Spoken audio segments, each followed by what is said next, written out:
nous t'adorons. Yeah, Jéhovah, nous t'adorons.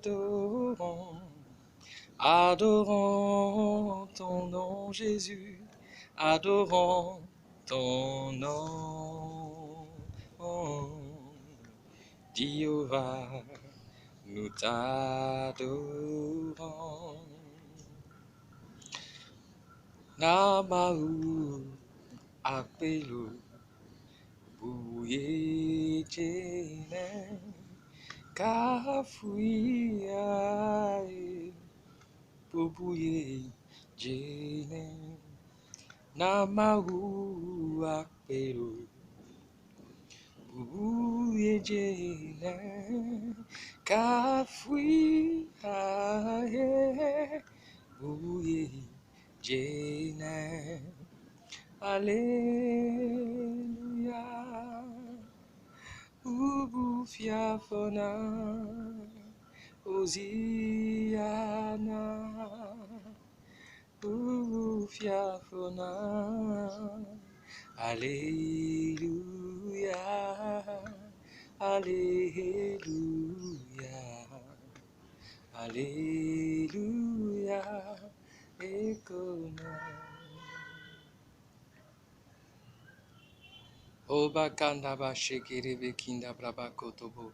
Tu es le pilier qui tient ma vie. Rokataba shekere.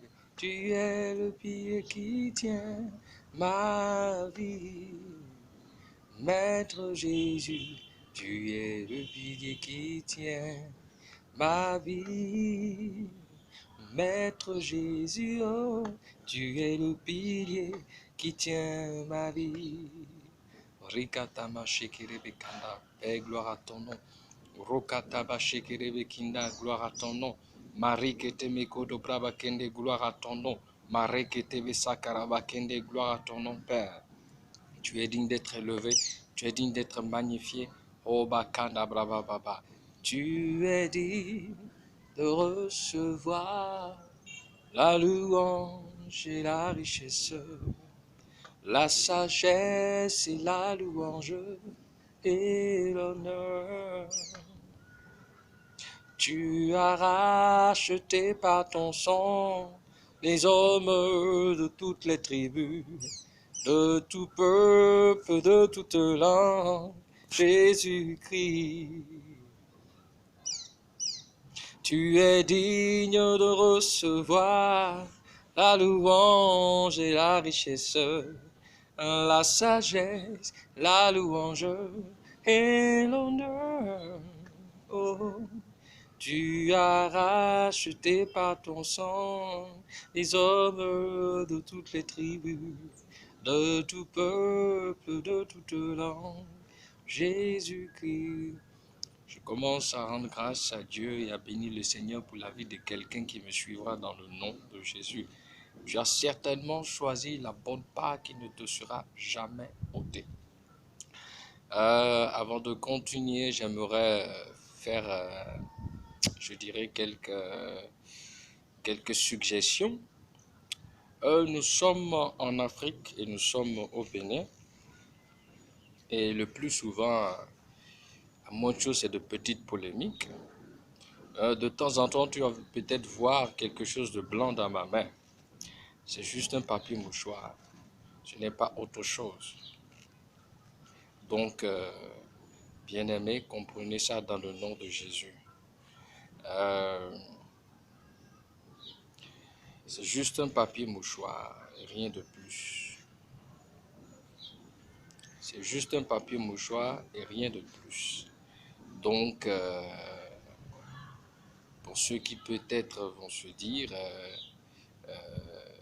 c'est quoi ça? C'est rien. C'est juste rien. C'est juste un papier mouchoir. Voilà.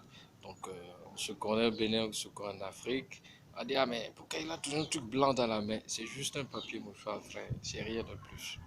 Voilà.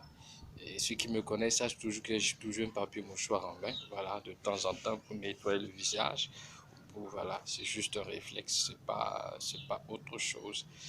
Donc, c'est la première des choses. La seconde des choses, il faut que je nous prévienne tous que c'est une grande responsabilité, que ce soit moi qui fais ces vidéos et que ce soit vous euh, qui écoutez. Chacun de nous a une très grande responsabilité. Il serait bien que je nous rappelle cela. J'ai la responsabilité de partager avec vous 21 ans d'écoute du Seigneur. Ça fait 21 ans que je suis en train d'écouter le Seigneur, loin de tout regard, de chercher Dieu. J'ai pas fini de le chercher, je ne l'ai même pas encore trouvé, frère. C'est le peu qu'il a partagé avec moi que je suis en train de partager avec toi. Au fur et à mesure que le Saint-Esprit va nous amener dans de grandes dimensions, nous allons partager des nourritures plus grandes, plus lourdes. Nous voulons aller petitement pour mettre les bases, pour te permettre dans ta chambre à coucher de voir Dieu, pour te permettre, même aux toilettes que Dieu te parle, à ta douche que Dieu te parle, dans ton lit, dans ta voiture, pendant que tu marches que Dieu te parle. C'est possible et c'est ça que Dieu veut. Il dit aux disciples, je suis avec vous tous les jours, jusqu'à tous les jours. Même aux toilettes, on peut t'envoûter. La main de Dieu peut te suivre aux toilettes, dans la douche, dans ton lit, dans ton bureau. Je n'ai jamais vu des gens dans le bureau seulement, ils disent je vais m'étendre et puis il est mort là. Oui. Affaire de Jésus là, c'est important. Jésus-Christ là, il faut qu'on explique ça aux uns et aux autres. Jésus, la parole vivante de Dieu faite chair venue pour sauver de toute forme de mort, physique, spirituelle, matérielle, financière, relationnelle, dans tout autre domaine. Et Christ qui ressuscite, c'est tout. Jésus-Christ n'est pas un nom, ce n'est pas un slogan, c'est la nature de quelqu'un. C'est l'identité de quelqu'un. Et quiconque est en contact avec ce Jésus-Christ, non seulement à ce nom de famille, mais à ce passeport spirituel, d'accord, de passer partout sans être inquiété. C'est tout le problème. C'est comme le passeport diplomatique. Maintenant, l'affaire de Jésus, là, c'est plus que passeport diplomatique, frère. Dans les cieux, on te respecte en tant que prince de Dieu. Sur la terre, tu es roi. Et sous la terre, tout genou fléchit. Parce que ton Père Jésus, tout genou fléchit dans les cieux devant lui, sur la terre et sous la terre. C'est tout. Donc l'affaire de Jésus-Christ, ça, c'est pas slogan, c'est pas affaire d'église, c'est affaire d'identité, c'est affaire de destinée. Si tu veux quitter de la mort et venir à la vie, il te faut Jésus-Christ. C'est tout, mon frère. Maintenant, si toi, tu trouves que tu es un vivant, bon, il n'y a pas de problème, frère. Mais moi, je sais que je suis mort tous les jours. C'est pourquoi moi, j'ai besoin de Jésus tous les jours. Et il me donne sa vie quotidienne. Parce que ce que les gens ne comprennent pas, le Jésus d'hier, il n'est plus le Jésus d'aujourd'hui. Le Jésus d'hier est parti. C'est pourquoi on dit que chaque jour, la gloire de Dieu croît. Mais si le Dieu de gloire d'hier, ça fait ça, toi tu veux opérer aujourd'hui, tu es fichu, frère. Gloire à Dieu. Alléluia. C'est important que nous comprenions ça. Jésus-Christ, c'est-à-dire la parole vivante de Dieu faite chair. Vivante, faite chair, venue sur la terre. Pour moi, qui sait que je suis mort, j'ai besoin de vie, ce Jésus-là me donne la vie. Mais avant de me donner, il me sauve de la mort, de la situation d'abord. C'est comme quelqu'un qui se trouve dans un puits, personne n'a pensé à lui. Quelqu'un lui jette une corde et le sort de là. Mais si quelqu'un le sort de là, est-ce qu'il a la vie de celui qui l'a sauvé? Non. Ils ont dit, afin que quiconque croit ne périsse point. Donc, il règle le point de la mort. Mais la suite, mais qu'il ait la vie éternelle. Le français est un peu tout. Le verbe avoir ne correspond pas à Dieu. Voilà, c'est le verbe être. C'est pourquoi il dit je suis. Donc, afin que quiconque croit en lui ne périsse pas, mais qu'il soit vie éternelle comme Dieu. Oh, vie éternelle, c'est l'identité de quelqu'un qui s'appelle le Saint-Esprit. C'est tout. une vie sans fin. C'est ça ce qu'on appelle vie éternelle, une vie sans fin. C'est tout. Maintenant, si tu as envie de vivre la vie sans fin de ton Père, tu as besoin de Jésus-Christ. Tu as besoin de Jésus-Christ pour savoir dans, dans ta vie professionnelle pourquoi malgré tout ça ne va pas. Voilà. Pourquoi avec tel collègue tu ne t'entends pas? Pourquoi avec ton patron tu as besoin de Jésus-Christ pour comprendre? Parce qu'il y a beaucoup de choses qui se passent dans les services, dans les ministères, dans les présidences, les gens ne comprennent pas. Tout est spirituel. Tout est spirituel. Tout est spirituel. Donc, voilà un peu. Donc, c'est dans ce cadre que je voudrais nous exhorter. Si à travers ces vidéos que j'envoie de la part du Saint-Esprit, ça te fait toi du bien, s'il te plaît, permets à quelqu'un de ne pas mourir dans l'ignorance. Moi, Dieu m'a dit, fiston, mon amour se démontre par rapport au fait que ce dont je te parle, le courage d'en parler avec d'autres pour que ça sauve. J'ai dit à Père, j'ai compris. Donc, cette vidéo n'est pas pour le buzz. Cette vidéo n'est pas à faire de pouvoir créer église. Écoute-moi très bien. Avec Dieu, toute chose vient à point nommé. Je ne suis pressé de rien. Là où je te parle, la fraîche, je connais ma destinée. Je sais là où Dieu veut m'amener. Je sais les situations que je vais rencontrer. Je sais qu'est-ce que Dieu m'a dit. Donc là où je suis là, je suis blindé. Rien ne m'inquiète. J'ai toutes les informations. À chaque année, Dieu me dit les choses. Et Dieu m'a fait la grâce de participer à son conseil. Bon, si tu veux, tu crois, si tu veux. Dieu m'a fait la grâce de participer à son conseil tous les jours. Quand Dieu prend une décision aujourd'hui, à l'instant T, Dieu m'informe. Si tu veux, tu crois. Si tu ne veux pas, tu laisses. C'est une grâce et j'en suis fier. Donc j'ai la responsabilité de te dire le cœur de Dieu, ce qu'il pense de toi et ce qu'il a dit dans sa parole. Maintenant, si tu veux, tu prends. Maintenant, si tu veux, tu laisses. Mais tu as la responsabilité, si cette vidéo t'a fait du bien, de pouvoir la partager avec quelqu'un que tu aimes bien, afin que cette personne aussi puisse écouter et soit raffermie. Que ce soit une chaîne, c'est ce que je nous demande. Si cette vidéo t'a fait du bien, envoie-la à quelqu'un. Partage avec quelqu'un. Je ne veux pas faire église avec frère, non.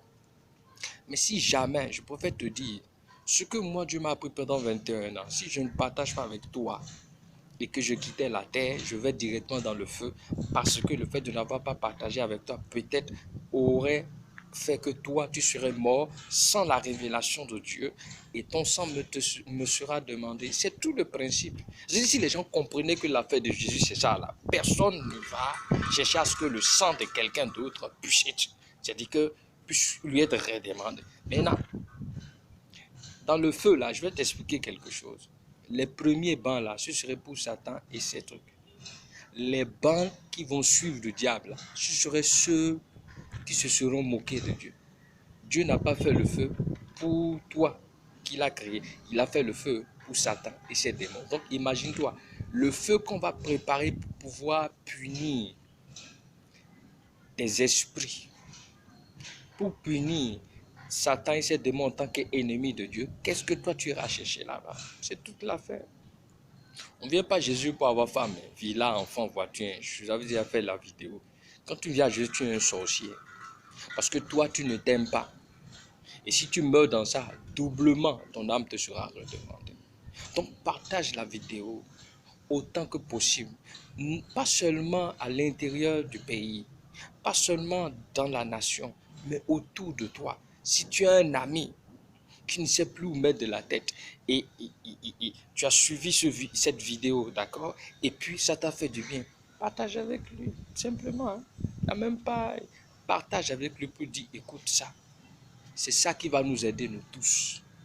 Dans la maison de Dieu, soit nous réussissons tous, soit personne n'est réussi. Voilà, il y a des choses que nous devons comprendre, frères et sœurs. Dans la maison de Dieu, écoute-moi très bien, soit nous tous, nous réussissons, soit personne ne réussit. Parce que Dieu n'est pas prêt à laisser un seul de ses enfants derrière. C'est pourquoi la parabole nous dit, il a 100 brebis, une seule est perdue, il laisse la 99 là, il s'en va chercher la seule là. Et c'est la seule qui les réjouit plus que tout, parce que celle-ci n'est pas perdue. Rappelez, pour ceux qui aiment lire de temps en temps, dans Jean 17, Jésus lui-même dit, toutes les personnes que tu m'as demandé d'amener à toi, je les ai toutes amenées, aucun ne s'est perdu. Donc fais attention. Et en plus, toi qui te dis homme de Dieu qui échoue, pose-toi la question si Jésus t'a réellement appelé. Parce que dans Jean 17, Jésus a fait une prière prophétique pour que tous ceux qui seront des hommes de Dieu sur la terre vont opèrent sans difficulté, mais plutôt dans les règnes et sans aucun problème. Je profite pour dire ceci. Il y a une différence entre difficulté, épreuve et adversité. Je reprends. Je ne sais pas pourquoi le Saint-Esprit nous demande de faire une introduction longue comme ça, mais ça va nous aider. Il y a une différence entre la difficulté, l'épreuve et l'adversité. Quand on parle de difficulté, c'est que tout est brouillé, tout est noir parce que tu as désobéi.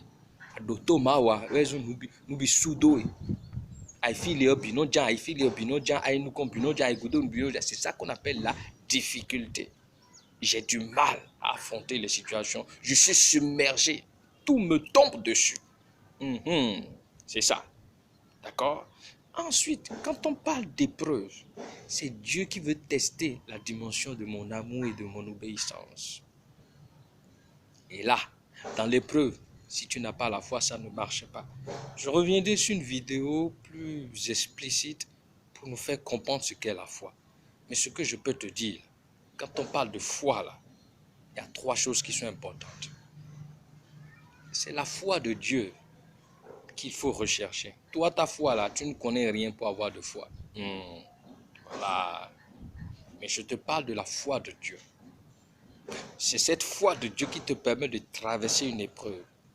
Et pour comprendre la foi de Dieu, c'est 3 choses. La foi de Dieu, c'est la capacité divine que Dieu te donne de le connaître réellement. Ça, c'est la première des choses. La capacité divine que Dieu te donne de le connaître réellement. Ça, c'est la première des choses.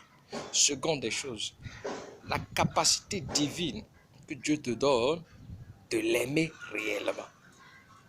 Et la troisième chose, la capacité divine que Dieu te donne de lui obéir par amour. Voilà.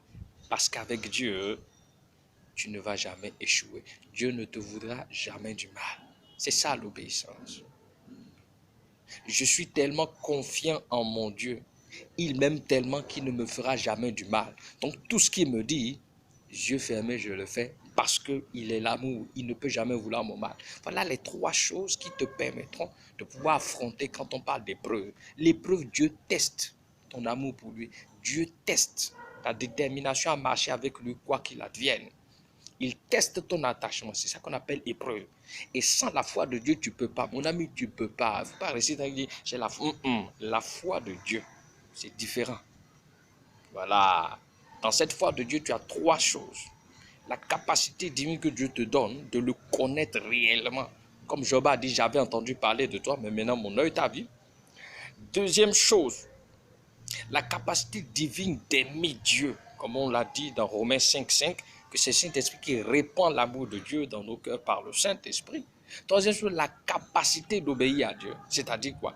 Il te donne cette capacité divine de tellement te reposer sur lui, de tellement lui faire confiance, d'accord, que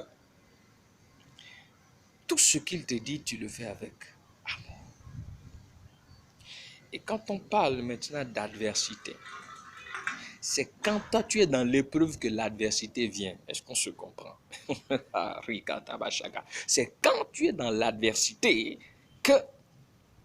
C'est quand tu es dans l'épreuve du moins que l'adversité vient. Qu'appelle-t-on adversité? Le diable qui se sent dérangé par ton attachement au Seigneur se dit, attention, il faut que cet élément vienne chez moi pour qu'il puisse utiliser cette même détermination pour faire avancer mon royaume. Alors qu'est-ce qu'il fait? Pendant l'épreuve, lui vient te proposer ses solutions. C'est ça qu'on appelle adversité. Voilà. Et cette adversité a deux aspects. Premier aspect, il te séduit pour te dire non, non, non, laisse tomber, il y a la solution.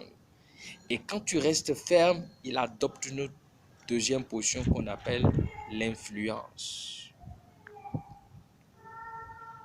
On appelle l'influence. Il influence. Il veut te terroriser. Il ne veut pas la force faire les choses. Et si tu restes ferme, lui-même il démissionne. Voilà la différence entre la difficulté, d'accord, entre l'épreuve, d'accord, et ce qu'on appelle l'adversité. Dans l'adversité, n'oubliez pas, c'est quand tu es dans l'épreuve que l'adversité vient, c'est-à-dire le diable. Et cette adversité a deux aspects. Le premier aspect, c'est la séduction. Satan veut que tu puisses tourner les regards vers lui. Non, non, c'est dur pour toi. Viens, ici, il y a une solution facile. Quand tu lui restes ferme, il adopte la deuxième position comme il a toujours fait. C'est toujours comme ça que Satan opère. La séduction ou bien la force. Mais il va venir avec des situations que lui-même ajoute. Tu te décourager, tu dis que Dieu t'a oublié, tout ça. Il te met la pression, il te met la pression. Par force, il veut te... Voilà, c'est les deux pas. Donc, nous allons venir au thème de ce jour. Je vous dis, nous sommes dans un programme qu'on appelle Au pied de la grâce, le Seigneur Saint-Esprit. Au pied de la grâce, le Seigneur Saint-Esprit. Au pied de la grâce, le Seigneur Saint-Esprit. Au pied de la grâce, le Seigneur Saint-Esprit. Et nous voulons apprendre, toi et moi, de ce Dieu-là pour savoir ce qu'il attend de nous et comment nous allons faire les choses. Je préfère te prévenir au fur et à mesure. L'ennemi, au fur et à mesure que ces messages te feront du bien, l'ennemi va se lever contre toi. Je préfère te prévenir. Il va se lever contre toi. Il va te dire, ce jeune homme-là, il ment, ne l'écoute pas. Il va te dire, ce jeune homme-là, c'est un magicien, ne l'écoute pas. Il va te dire, ce jeune homme, non, non, non, non, non, non. Il va des fois même mettre de la colère en toi contre moi. Je te préviens pour que tu saches à quoi t'en tenir. Et je préfère aussi te prévenir et te dire, si tu n'es pas prêt à mettre en pratique ces enseignements que tu reçois de la part du Saint-Esprit, pas de moi, laisse tomber, ne te crée pas de problèmes inutiles. Parce que si tu écoutes ce message et tu refuses de le mettre en pratique, l'ennemi aura raison de toi. Donc le but de ça, c'est de nous amener nous tous à nous lever pour que Dieu soit glorifié. Donc c'est une question de choix, tu choisis ton royaume. Et je préfère nous avertir, de maintenant 2019 jusqu'au retour de Christ, que va-t-il arriver? C'est deux options. Première option, tous ceux qui ont travaillé pour le diable jusqu'aujourd'hui, je préfère vous prévenir, Satan va vous dribbler. Il veut vous éliminer tous parce que vous n'êtes plus à la page pour lui. C'est la première des choses qu'il veut faire. Seconde des choses, ceux sur qui il a mis un peu le grappin, il est en train de les séduire et ceux-là risquent de l'échapper. Il va aussi vous éliminer. Voilà. Ça, c'est le premier point. Le second point, ça, c'est par rapport à Dieu. Si tu es inutile pour Dieu dans le royaume des cieux, il t'enlève de la terre. Comme il a dit dans Jean 15, il te coupe et c'est le feu qui t'attend. Si tu es inutile, toi, dans la maison de Dieu, prochainement, la colère de Dieu va t'enlever de là. Je te préviens, si tu veux, les hommes de Dieu n'ont qu'à te leurrer, les hommes de Dieu n'ont qu'à te pluyer, les hommes de Dieu à cause des dîmes et des offrandes n'ont qu'à te... C'est ton problème. Moi, je suis prophète de l'Éternel et ma spécialité, c'est les destinées individuelles et des nations. Je le dirai toujours, ça c'est mon appel. Voilà, donc je te dis ce que je sais. Je te dis les nouvelles que le Saint-Esprit me fait parvenir en temps réel. Je te dis ce que Satan veut faire contre toi. Si tu veux, tu prends. Si tu veux, tu laisses. Voilà. Donc, tous ceux qui seront inutiles dans la maison de Dieu à partir de cette année jusqu'au retour de Christ, il va vous couper parce que vous êtes inutiles et c'est le feu qui vous attend. Ok. Pour l'autre catégorie, elle est celle-ci. Si, malgré que Dieu te parle, tu ne veux pas écouter, et Dieu se dit, si ma fille ou mon fils là continue, je vais le perdre, Dieu sera obligé de t'enlever sur la terre simplement. D'accord? Pour ne pas te perdre. Voilà les deux choses qui veulent se passer. Donc, si toi, tu ne sais pas ce pourquoi Dieu t'a amené sur terre pour accomplir cela, et tu ne sais pas la place que Dieu t'a donnée dans son cœur, dans son royaume, tu es foutu. Il y a dit que chacun doit choisir son frère. Écoute-moi très bien. Ndepepe ma butona miamo. Loto miganji. Mais dès mon dos bounaye. Fin tronca jetin. et si so benon di benon zemicien yin bo pintain ton ami magando popula kwa donc doto mi kanji ye me no chite nye gen klenkpen nde te maute ya ubio yede me wi do nu janje ma fa. Et j'aimerais prévenir également l'église de Christ. Attention, le Saint-Esprit veut faire le ménage dans sa maison. On t'a déjà prévenu dans Matthieu 12, 30. Si quelqu'un n'est pas avec moi, il est contre moi. Si quelqu'un n'assemble pas, il disperse. Tu as été déjà prévenu. Si tu veux, tu écoutes. Si tu veux, tu laisses. Toujours dans Matthieu 12, verset 32, là, on te dit que si tu pêches contre le Saint-Esprit, tu ne seras jamais pardonné. Maintenant, de toi à moi, si le Saint-Esprit ne te dit pas ce que lui appelle péché contre lui, là, tu vas t'en sortir comment? Voilà, des vérités simples. Tout le monde, le péché contre lui. Non.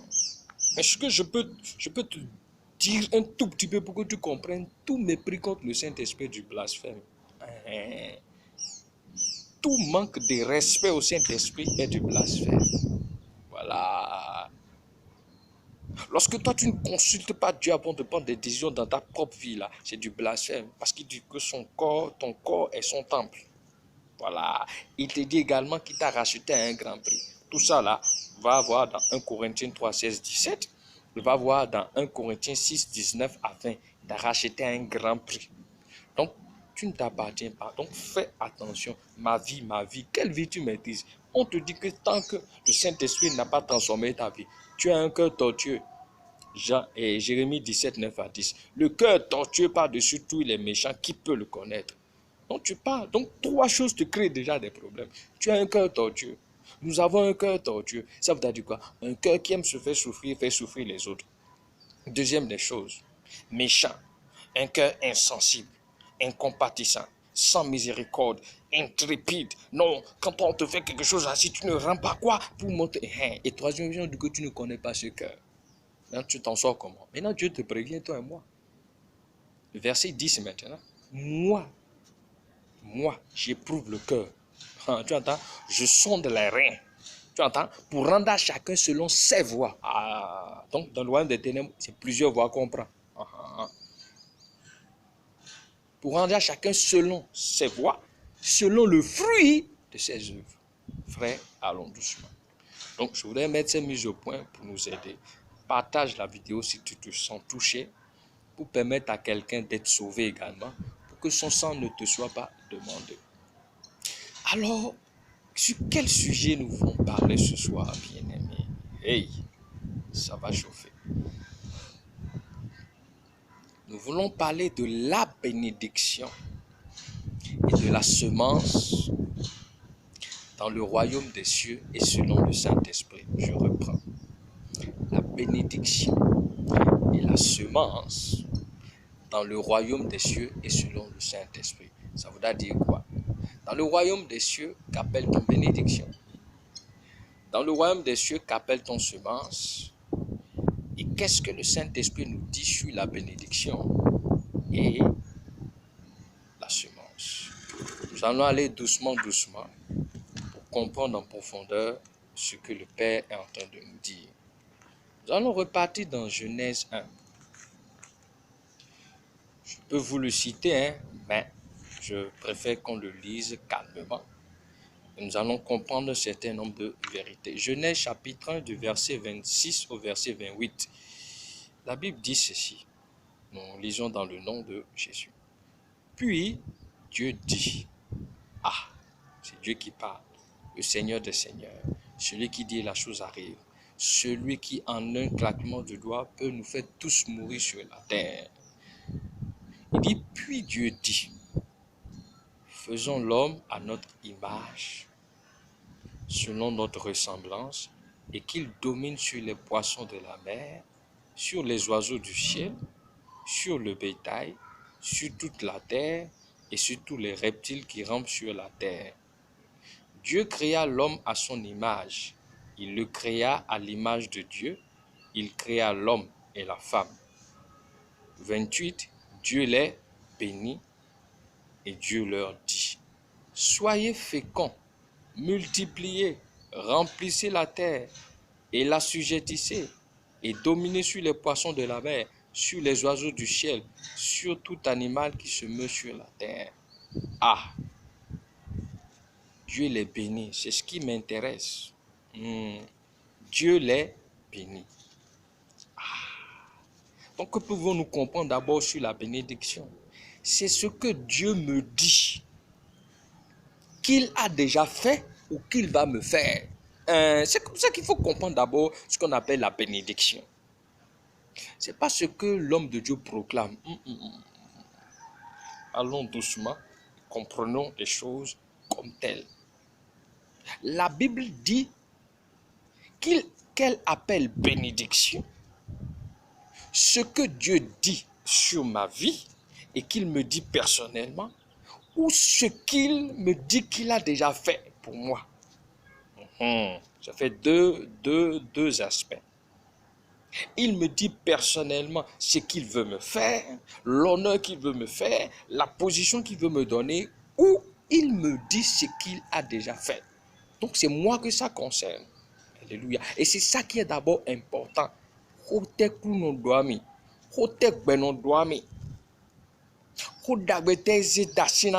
ça qui est important.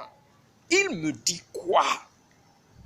Dieu me dit qu'il m'a fait à son image selon sa ressemblance. Oh, waouh, c'est déjà la bénédiction. C'est tout. Dieu m'a dit tel il est, tel je suis. Dieu dit, tu es mon miroir.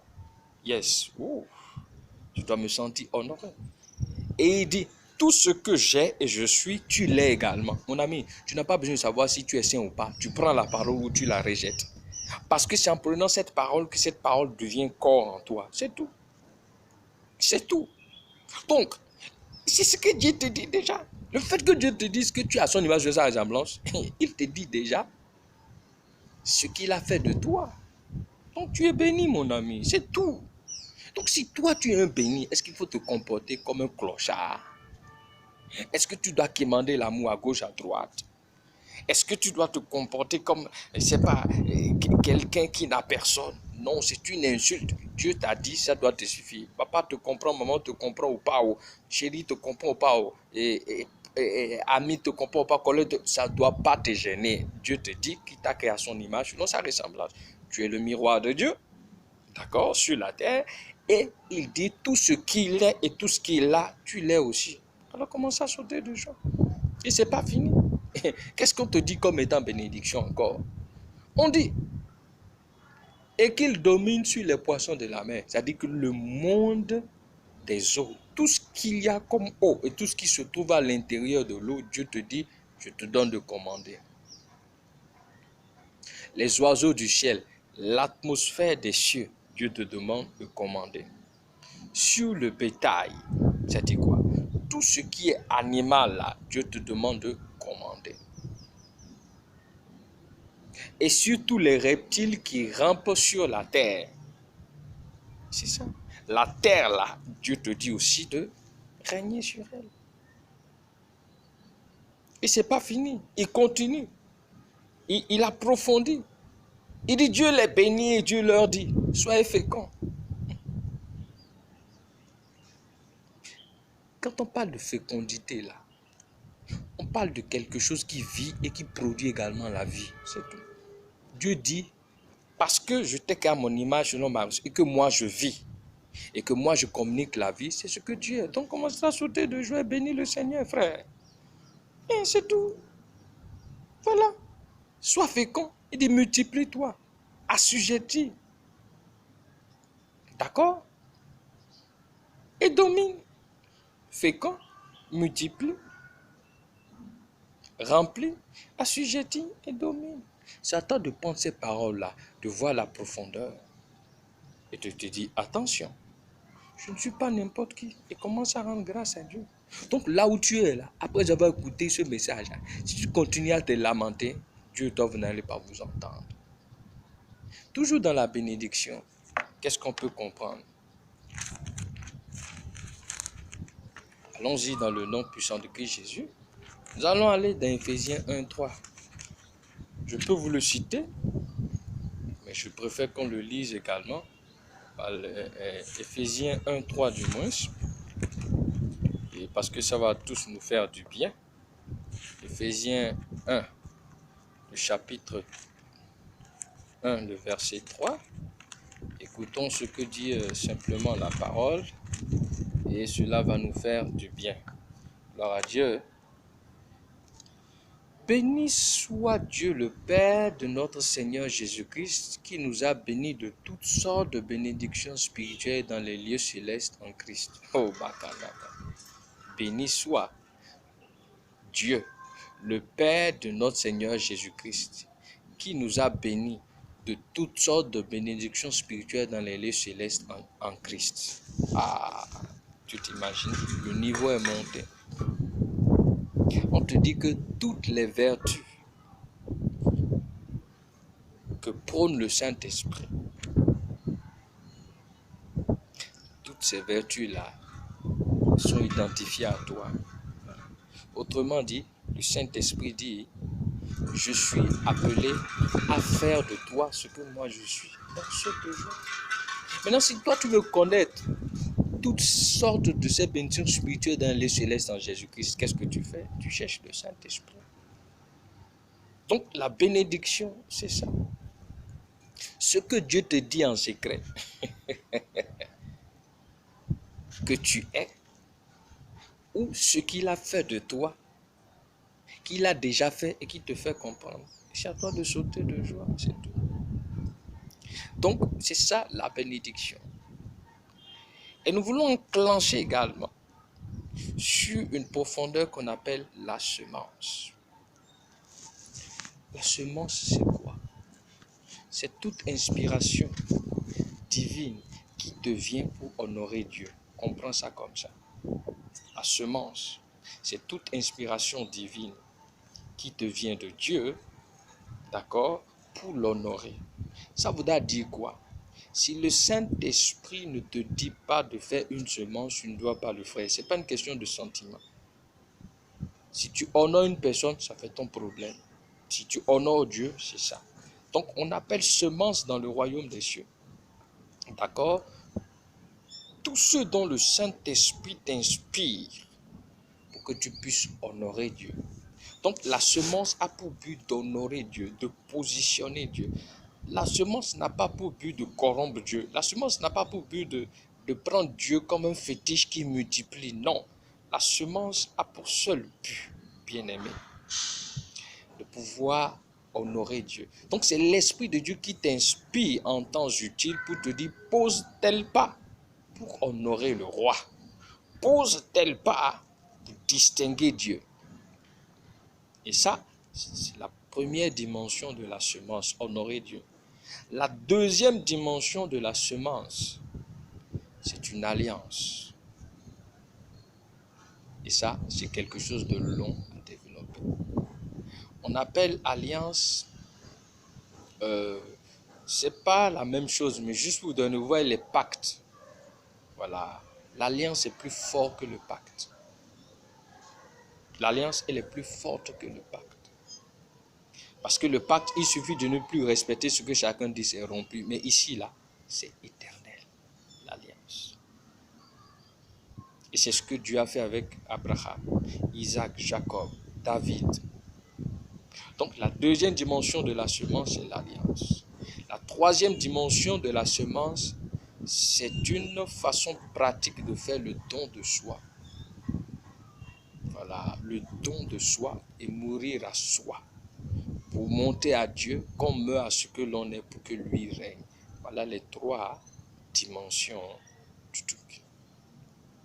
La dimension d'honorer Dieu, d'accord, c'est assez important. Dieu m'inspire pour que je fasse un type de semence. Ça peut être matériel, ça peut être financier, ça peut être spirituel, ça peut être relationnel, c'est lui qui décide. D'accord? Ensuite, deuxième, c'est l'alliance. C'est-à-dire que lui et moi, nous nous mettons ensemble de façon éternelle. Mais il faut un pas qui consacre que ça, Nous avons posé un pas. Et troisième chose, le don de soi, mourir à soi, pour révéler autour de moi, d'accord, que, d'accord, j'aime Dieu. Et sur ce, nous allons rapidement parler de la dîme, d'accord, des offrandes et d'un certain nombre de choses, parce qu'il faut profiter pour nous parler de ce que l'on appelle les finances dans le royaume des cieux. Il faut qu'on comprenne ça. Tout ce qui est dîme, tout ce qui est offrande, tout ce qui est prémisse, c'est pour Dieu, pas pour l'homme de Dieu. Je vais venir au passage et tout ça. D'accord? Il faut que je vous explique d'abord. Tout ce qui est dîme, tout ce qui est offrande, tout ce qui est prémisse, c'est pour Dieu. Donc, normalement, si on doit respecter les choses selon Dieu, celui que Dieu a établi pour prendre des choses sacrées de Dieu, c'est-à-dire les dîmes, les offrandes, et puis les prémices, c'est le premier responsable du ministère. Voilà. Donc si quelqu'un, un homme de Dieu, a un ministère et en greffe, il a plusieurs églises, tout ce qui est dîme et offrande, et puis prémices de ces églises, c'est à lui qu'on remet. On ne le paye pas, hein? Non, non, non, non, c'est à lui qu'on remet. Et quand lui prend là, il va déposer cet argent quelque part. S'il doit le mettre dans une banque, il faut que le Saint-Esprit dise laquelle des banques il doit mettre. Tout ça là est important parce que c'est sacré. Sinon, il risque de créer des problèmes à la banque et tous ceux qui sont là parce que c'est sacré. Il risque de créer des problèmes à lui-même. Il faut comprendre ça d'abord comme ça. Les prémices, c'est les tout premiers fruits de ce que Dieu a mis dans tes mains comme activité. Pour être très simple, si tu es un agriculteur, toutes tes premières récoltes appartiennent à Dieu. Les premières récoltes. Et ça là, que vous comprenez, c'est bon, vous ne comprenez pas. J'en dis, c'est pour escroquer. On vous explique seulement juste les principes. Vous comprenez, c'est bon, vous ne comprenez pas. Ok. Si tu es un salarié, le premier salaire de l'année, c'est-à-dire quoi? L'année qui vient de rentrer, là. Par exemple, le mois de janvier, là, le salaire de janvier, là, c'est à remettre au Seigneur. Oui, les prémices, il dit que c'est pour lui. Si tu veux, tu crois. Si tu veux, tu laisses. Voilà. On viendra sur la définition de la dîme, les offrandes. Les offrandes, j'ai déjà parlé. On va venir sur ça. Je vous explique comment les finances se passent. Maintenant, tu vas me poser la question, mais l'église dans laquelle on est là, comment il faut payer le pasteur? On ne paie pas un pasteur. L'homme de Dieu est appelé par quelqu'un qu'on appelle Dieu. C'est Dieu qui va prendre soin de lui. Et son Dieu lui a dit, dans Hébreux 10, 38, « Mon juste vivra par la foi. S'il se retire, mon âme ne prend pas plaisir en lui. » Verset 39. Nous ne sommes pas de ceux qui se retirent pour périr, mais de ceux qui restent pour sauver leur âme. Voilà.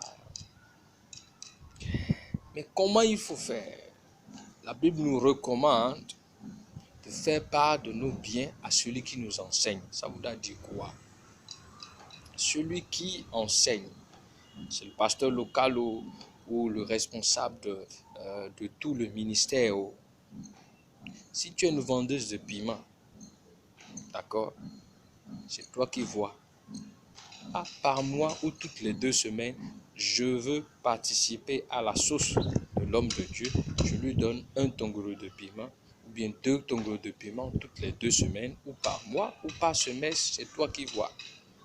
Toi qui vends des ignames, même chose, tu essaies de voir. Toi qui vends les riz, même chose. Toi qui est un responsable de pressing, qu'est-ce que tu fais? Homme de Dieu, je voudrais te faire un bon de 20 000. Donc, dans les habits que tu vas amener dans mon pressing là-haut, il y a 20 000 qui sont gratuits pour toi et le reste, tu peux payer. Mais souvent, les pasteurs aussi, ils font des choses qui ne sont pas bien. Le frère accepte faire ce sacrifice-là et tu l'escroques et tu ne payes pas. Quand tu déposes les habits là-bas, c'est pas bon, il faut changer. C'est du vol devant Dieu. C'est du trafic d'influence spirituelle, c'est pas bon. Et vous devez avoir le courage de dire au pasteur humblement, tu me taquines, je ne peux plus accepter ça. C'est tout. Dieu ne va pas te maudire, mais tu dis la vérité. Celui qui travaille à la station, il peut dire, bon, je vais faire du bien à l'homme de Dieu. Dans mon salaire, je vais enlever 10 000 de bons que je vais prendre et lui remettre. Pour que l'essence, c'est comme ça qu'on dit, faites part de vos biens. Toi qui travailles à la banque, tu regardes des billets craquants que tu amènes, c'est toi qui vois. C'est ça là, c'est comme ça qu'on soutient le pasteur. Toi qui as un prêt-à-porter, tu regardes ce que tu peux offrir. C'est toi qui vois selon que l'Esprit te parle. Est-ce que c'est pas moi que tu veux faire? Est-ce que c'est pas trimestre? Et le pasteur a le droit de prendre ce qu'on lui donne. Voilà. Il n'a pas exigé qu'on lui donne quelque chose. Non, non, non, non. Ça, c'est pas bon. Voilà. Chacun donne comme il a reçu dans son cœur sans tristesse ni contrainte. Donc, c'est comme ça se passe. Lui, il apporte ce que le Seigneur lui aurait mis à cœur. Donc, c'est hyper important de voir ça. Donc, par rapport au pasteur, c'est comme ça on peut prendre soin de lui. Celle qui vend de l'huile, voilà, ainsi de suite. Ah, celui qui est tailleur, même chose. Tu dis, ah, pasteur, sur tout habit que tu vas coudre de l'ordre de 20 000, je te fais ça gratuitement. Donc, si le pasteur veut amener des habits chez lui pour 100 000, donc le pasteur n'a qu'à payer 80 000 seulement. Et que le pasteur ne le taquine pas pour dire non, ah, non, Dieu va te bénir. Non, non, non, c'est pas bon. Donc, c'est comme ça que tous ceux qui, dans leur domaine, apportent ce qu'ils vont apporter et la maison du pasteur, toi qui élèves des poulets, c'est à toi de voir. Si tu amènes un seul poulet, si tu as toute une grande ferme et c'est 2 poulets que tu as, le pasteur n'a pas le droit de dire ah pourquoi c'est 2 poulets, il prend, il te bénit. C'est dans ça que dans tes activités tu seras béni. Donc ça c'est le deuxième niveau. Donc j'avais dit premier niveau, les dîmes, les offrandes et puis les prémices. Deuxième niveau, comment prendre soin du pasteur. Troisième niveau, tu vas dire mais l'église dans laquelle nous sommes là-haut, les frais d'électricité, d'eau, tout ça, on veut acheter les terrains de l'église, on veut construire l'église. Vous savez ce que la Bible dit? Offrande volontaire. Voilà. Donc, si l'église est déjà construite, ou si on veut construire l'église, ou si on a déjà fait un premier niveau, on veut augmenter, ou si l'église est déjà construite, il y a des frais d'électricité, d'eau et tout ça, payer ceux qui font le ménage et tout ça à l'intérieur. Qu'est-ce qu'il faut faire? On vient annoncer à l'assemblée pour dire, écoutez, les charges des frais d'électricité et d'eau, chaque mois, nous coûtent tel. Offrande volontaire. Donc, l'offrande volontaire, les gens vont s'approcher du responsable chargé des finances et chacun vient donner ce qu'il peut. Et c'est ça que tout le monde participe au truc de l'église. Donc, que ce soit l'achat des terrains, c'est une offrande volontaire. Ça peut prendre le nombre de... C'est pas au pasteur de mettre la pression sur les gens comme si lui... Non, non, non et non. Donc, que ce soit l'achat d'un terrain, que ce soit la construction d'un terrain, d'une église, que ce soit l'église déjà construite et il faut supporter les charges, la Bible parle d'offrande volontaire. C'est comme ça que David a construit. David a lui-même pris sa fortune, à part qu'il ait donné pour ce qu'il doit donner. Il avait déjà mis pour Dieu à part. Il a pris encore sa fortune, il l'a donné pour pouvoir construire le temple. Quand on voulait faire le tabernacle au temps de Moïse aussi, les gens ont appelé l'offrande volontaire. Donc c'est ça. Et le cinquième niveau, donc j'avais parlé des dîmes et des offrandes, et puis des prémices, ça fait 1. Prendre soin du pasteur, ça fait 2. Construire terrain, ça fait 3. Les charges de l'église, si c'est déjà construit, ça fait 4. 5 maintenant. Si le pasteur doit aller en voyage, c'est Jésus qui va en voyage à travers lui. Donc, chacun apporte également, soutient la mission. Voilà les 5 points qui font les finances dans le royaume des cieux. D'accord? Donc, le pasteur doit aller en voyage. Il prévient l'assemblée, je vais en voyage, je vais en mission pour le Seigneur. Maintenant, celui qui,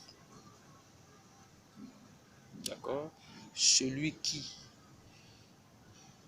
veut participe.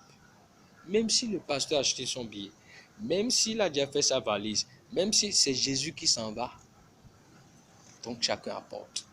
Celui qui va dire, ah, homme de Dieu, ça c'est mon soutien pour le billet d'avion. Allez, ah, c'est mon soutien, même s'il a déjà payé. C'est comme ça qu'on fait et la grâce de Dieu se manifeste. C'est comme ça ce qu'on appelle la gestion des finances ou bien comment les finances se passent dans le royaume des cieux. On ne prend pas l'argent des dîmes, l'argent des offrandes, l'argent pour pouvoir payer le pasteur. C'est une malédiction quand on paye un pasteur avec les dîmes et les offrandes. C'est une malédiction. C'est sacré, ça appartient à Dieu. Mais le seul qui a appelé à toucher ces choses sacrées et à les gérer comme Dieu le veut, c'est le premier responsable du ministère. Maintenant, si j'ai mal, ça fait son problème. Donc, 5e point, pasteur s'en va ou bien l'homme de Dieu s'en va en mission, voilà, là aussi c'est volontaire. Tu peux dire, je veux participer à la valise de l'homme de Dieu. Ah, fais ta part. Voilà. Ah, ce que l'homme de Dieu va manger là-bas. Ah, s'il va s'acheter un cadeau là-bas. Ah, ceci, voilà. Et aussi, quand il faut prendre soin du pasteur, il y a ce point aussi que je vais ajouter. La femme du pasteur aussi, qu'elle travaille ou pas, qu'elle ait une situation ou pas, honore-la et tu verras. Honore les enfants du pasteur. Surprends le pasteur en disant, pasteur, même si c'est un bic pour ton enfant, qu'il ait l'argent ou pas, surprenez Dieu dans ces domaines-là. Voilà. Donc, voilà un peu ce que je voudrais nous dire sur les deux. Je voudrais apporter une précision. Malachie parle des dîmes et dans Genèse 14, à partir du verset 17 jusqu'au 20, où on parle de Melchisédek qui a rencontré Abraham, on parle de la dîme. Il donna la dîme de tout. Donc, lui et Dieu seuls savent ce qu'ils se sont dit. Et il a fait. Donc, si quelqu'un veut me dire qu'il a donné aujourd'hui la dîme, il doit, toute sa fortune-là, il doit diviser par 10 pour venir donner à Dieu avant que je ne dise que la personne a donné la dîme. Ne prenons pas la volonté permissive de Dieu pour la volonté parfaite. Jusqu'à présent, personne sur la terre n'a encore donné la dîme. Si tu veux donner la dîme, tu dois donner selon la loi. Ça veut dire que tu prends toute ta fortune, que tu divises par 10 et tu donnes à Dieu. Mais quand Melchisédek et Abraham se sont rencontrés, c'est pas Dieu qui a dit puisque c'était Dieu qui était venu sur la terre. C'est pas Dieu qui a dit à Abraham, donne-moi la dîme. Non, c'est Abraham qui est resté tranquille, dit, je veux honorer ce Dieu-là. Alors moi, je décide de lui donner le 10e de toute fortune. Donc si toi, tu veux faire comme Abraham, fais ta fortune, divisé par 10, et donne. Voilà. Mais nous sommes à l'ère de la grâce, à l'ère du Saint-Esprit. Donc c'est au Saint-Esprit de t'indiquer.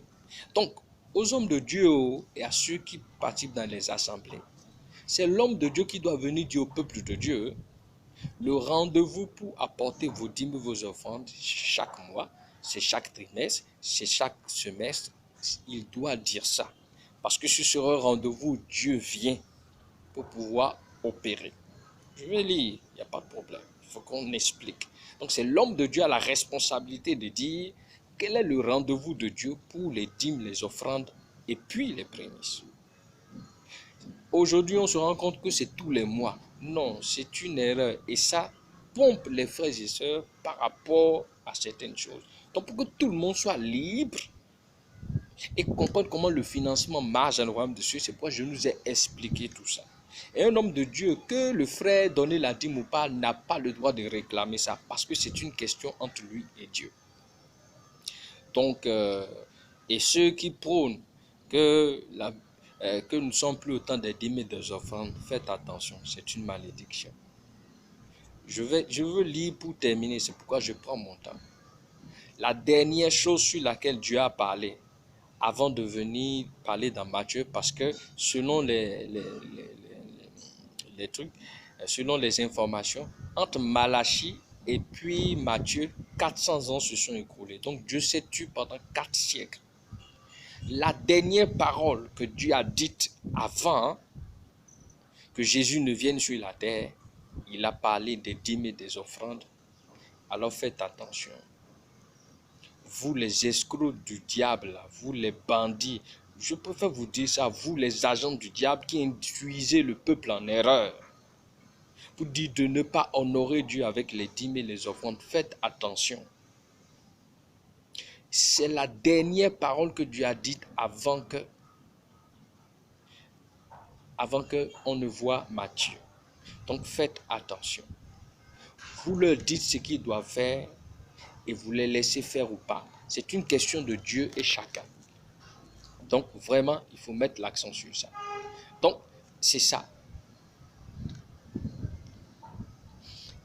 Avec, dans Genèse 14, 17 à 20, on parle de la dîme. Mais Malachie ici nous parle des dîmes et des offrandes. Et ça, il faut qu'on puisse essayer de pouvoir comprendre ça. Les articles définis. Et nous sommes à l'ère du Saint-Esprit. Et si nous sommes à l'ère du Saint-Esprit, c'est au Saint-Esprit de parler et à l'homme de Dieu pour qu'il vienne enseigner le peuple sur les types de dîmes à amener, quand les amener et surtout comment les amener. Donc il faut que cette partie-là soit vraiment claire et puis pour qu'il n'y ait pas d'amalgame et qu'on évite vraiment de se faire du tort pour rien. D'accord? Et c'est clair. Voilà. Dans Malachie chapitre 3, du verset 7, je dirais jusqu'au verset 11. Depuis le temps de vos pères, vous vous êtes écartés de mes ordonnances. Vous entendez, écartés de mes ordonnances. Vous ne les avez point observées. Revenez à moi, je reviendrai à vous, dit l'Éternel des armées. Et vous dites, en quoi devons-nous revenir? Un homme trompe-t-il Dieu? C'est Dieu qui parle. Hein? Car vous me trompez et vous me dites, en quoi t'avons-nous trompé? Ça, c'est Dieu qui parle, hein, bien-aimé. Je reprends. Depuis le temps de vos pères, vous vous êtes écartés. Malachie 3, 7 à 11. Depuis le temps de vos pères, vous vous êtes écartés de mes ordonnances. Vous ne les avez point observées. Revenez à moi, je reviendrai à vous, dit l'Éternel des armées. Et vous dites, en quoi devons-nous revenir? Et Dieu répond maintenant, un homme trompe-t-il de Dieu? Car vous me trompez. Et vous dites, en quoi t'avons-nous trompé? La parole continue et nous lisons. Il dit maintenant dans les, ce n'est plus la dîme. Il dit dans les dîmes et les offrandes, vous êtes frappés par la malédiction et vous me trompez. La nation tout entière, vous entendez? Donc la nation, un pays doit honorer Dieu. Tout un pays, c'est-à-dire que la caisse nationale de l'État doit mettre quelque chose à part pour dire ça, c'est la dîme de Dieu. Bon, si vous comprenez, c'est bon. Si vous ne comprenez pas aussi, on viendra sur des profondeurs plus tard. Je continue. Il dit dans les dîmes et les offrandes, vous êtes frappés par la malédiction et vous me trompez. La nation tout entière. 10 maintenant. Apportez à la maison du trésor toutes les dîmes, afin qu'il y ait de la nourriture dans ma maison. Mettez-moi de la sorte à l'épreuve, dit l'Éternel des armées, et vous verrez si je n'ouvre pas pour vous les écluses des cieux, si je ne répands pas sur vous la bénédiction en abondance. 11. Pour vous, je menacerai celui qui dévore, et il ne détruira pas les fruits de la terre, et la vigne ne sera pas stérile dans vos campagnes, dit l'Éternel des armées. Et on a continué. Si vous continuez du verset 12 jusqu'au verset 18, vous verrez autre chose que Dieu a dit. Voilà. Mais c'est là qui est important. Mais je reviens sur apporter à la maison du Seigneur du trésor, d'accord, toutes les dîmes afin qu'il y ait de la nourriture. Tout le monde fait la confusion à ce niveau. La maison du Seigneur, ce n'est pas le bâtiment où on a réuni. Non, non, non, non. La maison du Seigneur, c'est là où Dieu t'attend. C'est tout. La preuve, malgré qu'on a bâti une maison à Dieu, on a pris 40 ans pour construire le temple de Dieu. 40 ans, hein, il a été détruit. Donc quand les gens font des amalgames pour dire non, non, non, non, non, non, non, bon, il y a une catégorie qui dit la dîme là, tu dois amener ça à ton pasteur ou là où tu vas à l'église. Laissez Dieu parler au cœur de chacun. C'est à Dieu il doit obéir. Si Dieu dit d'envoyer son ange aux États-Unis, laisse-le envoyer là-bas. Si Dieu lui dit de venir te remettre, laisse-le obéir à Dieu. Mais là, il est important dans la maison du trésor, afin qu'il ait de la nourriture dans ma maison. C'est là où Dieu est. C'est là où on appelle maison de Dieu. Voilà. Et Dieu lui-même est le trésor par excellence. Donc c'est pour dire aux gens, toutes les fois vous allez obéir à moi, Dieu, où que vous vous trouvez, vous ne manquerez de rien. Comprenez pas simplement ça simplement comme ça. Mais maintenant, ce qui m'intéresse pour expliquer la dîme, il dit, mettez-moi de la sorte à l'épreuve et vous verrez. Donc, au lieu qu'on dit dîme comme s'il faut diviser par 10, il faut plutôt changer de langage, dire la preuve d'amour. Voilà. Dieu veut voir combien je dépends de lui et non de ce que j'ai. Donc c'est très profond. Donc c'est à la personne d'aller réfléchir, de comprendre ce que ça va lui coûter. D'écouter Dieu pour que Dieu dise exactement ce qu'il doit amener, quand il doit amener, comment il doit amener. Et lui joue sa partition. Donc les dîmes là, articles définis, c'est au Saint-Esprit de parler et à l'homme de Dieu et aux gens pour qu'ils comprennent. Et il faut comprendre la définition de dîme comme étant une preuve d'amour. Il dit, mettez-moi de la sorte à l'épreuve. Si Dieu te dit, à travers les moyens matériels, financiers, démontre-moi que tu m'aimes plus que moi je ne t'aime, c'est la première fois que Dieu te demande de faire concurrence avec lui. Donc c'est ça que je voudrais qu'on comprenne. Revenons. Je n'ai pas voulu trop détailler. Ce peu-là nous aidera tous. Voilà. Revenons pour comprendre que